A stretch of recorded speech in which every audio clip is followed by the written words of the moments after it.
दीदी, हम कैसे जाने कि हमारा उद्धार हो गया है और हमें पवित्र आत्मा मिल गया है। बहन, जब हमें पवित्र आत्मा मिलती है तो हम आत्मिक में बढ़ने लगते हैं। पवित्र आत्मा आत्मिक में हमें बढ़ाती है और वो जो वचन हम पढ़ते हैं उस पर वो चलने के लिए उत्तेजित भी करती है। और ये हम किसी जोर ज़बरदस्ती से नहीं करते, बल्कि ये आत्मिक स्वभाव बन जाता है। एक सच्चे मसीह मार्टिन लूथर ने बहुत ही अच्छा कहा है।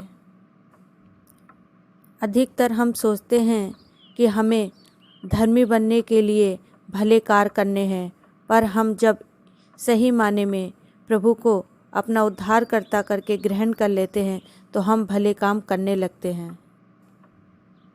और बहन, हम कैसे जाने कि हमारा उद्धार हो गया है?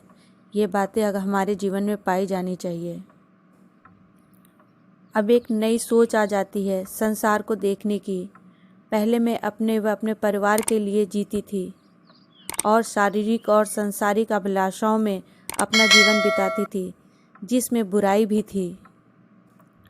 पर जब से मैंने प्रभु को जाना तो मैं जान गई कि जीवन क्या है और अच्छे और बुरे में फ़र्क नज़र आने लगा। पहले मैं इसी जीवन को जीवन समझती थी, पर जब मैंने बाइबल पढ़ा तो जाना कि परमेश्वर ने मुझे क्यों बनाया है, ताकि हम उसके साथ सहभागिता कर सकें और अनंत काल के लिए उसके साथ रह सकें। आज हम जो संसार में करते हैं वो अनंत काल के जीवन से जुड़ा होना चाहिए, तभी फलदायक होगा, नहीं तो सब व्यर्थ है, सब मिट जाएगा। क्योंकि जिन वस्तुओं के पीछे हम भागते थे वो सब मिट्टी में मिल जाएगी। ये अब हम जान गए हैं। दूसरा कुरिन्थियों 5:17 में वचन कहता है, इसलिए यदि कोई मसीह में है तो वह नई सृष्टि है, पुरानी बातें बीत गई हैं, देखो सब बातें नई हो गई हैं। उद्धार के बाद जब भी मन में कोई पाप करने की इच्छा होती है या बुराई करते हैं तो पवित्र आत्मा हमको बताती है कि ये गलत है। पहला कुरिन्थियों 6:19 में वचन कहता है, क्या तुम नहीं जानते कि तुम्हारी देह पवित्र आत्मा का मंदिर है जो तुम में बसा हुआ है और तुम्हें परमेश्वर की ओर से मिला है और तुम अपने नहीं हो। अब पवित्र आत्मा हमें सिखाती है कि हम पवित्र आत्मा का मंदिर हैं। हम मिनटों में पवित्र नहीं हो जाते हैं। पवित्र आत्मा हमें हर बुराई से दूर रखती है और हम धीरे धीरे पवित्र बनते जाते हैं। पहले मैं लोगों से प्रेम करती थी, उन्होंने किया, हमने किया, पर अब ऐसा नहीं है। हो सकता है हम उनके संपर्क में ना हो, फिर भी हम उनसे प्रेम करते हैं। पहले जज्बात होते थे, पर अब प्रेम है।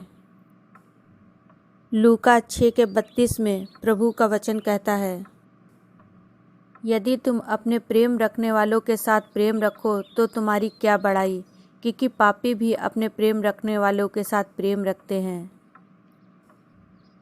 अब हम उनसे भी प्रेम करते हैं जो हमसे नफरत करते हैं और उनकी सोच बदलने के लिए प्रभु से प्रार्थना करते हैं कि उन्हें सत्य की आत्मा दे। और ये प्रेम हमें पवित्र आत्मा करना सिखाती है। जब हम परमेश्वर को जानने लगते हैं तो हमारे अंदर वचनों की भूख आने लगती है।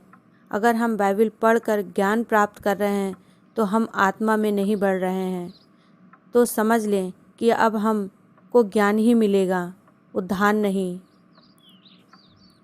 हम सब परमेश्वर के वचनों की भूख प्यास के साथ उसके वचनों को अपने जीवन में लागू कर लेते हैं, तो जान लें कि अब उसका उद्धार हो गया है और उद्धार तक पहुंचने का मार्ग पवित्र आत्मा है।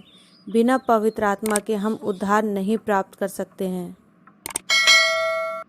जब मसीह उद्धार के जल को पी लेते हैं तो उस जल का स्वाद इतना तृप्त करने वाला होता है कि उस जल को दूसरों को बांटे बिना रह ही नहीं पाते हैं।